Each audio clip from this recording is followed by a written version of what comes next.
Hello बच्चों लोग, आप लोग कैसे हो। तो मैं फिर से आ गई हूँ आप लोगों के लिए एक और नई इंटरेस्टिंग कहानी लेके।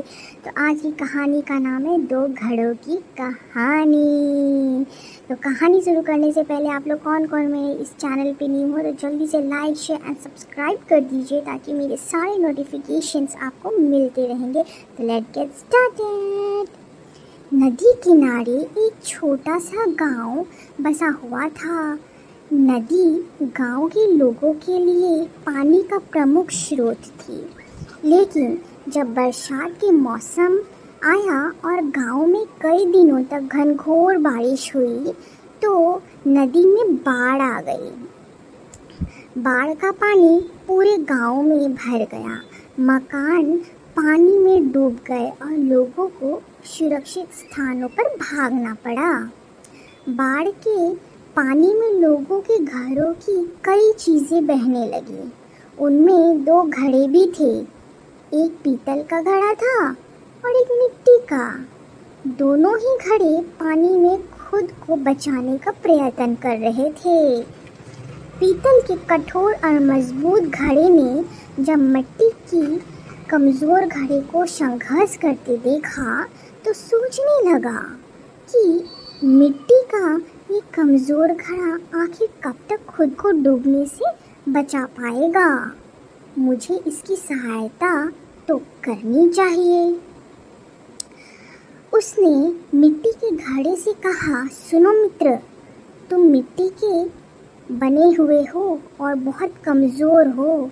बाढ़ के इस पानी में तुम अधिक दूर तक नहीं जा पाओगे और डूब जाओगे। मेरी बात मानो और मेरे साथ रहो, मैं तुम्हें डूबने से बचा लूँगा।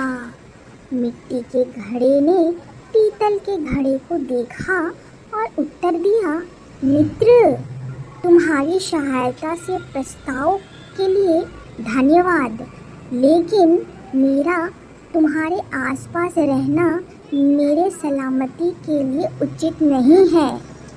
तुम ठहरे पीतल के बने घड़े और मैं मिट्टी का घड़ा।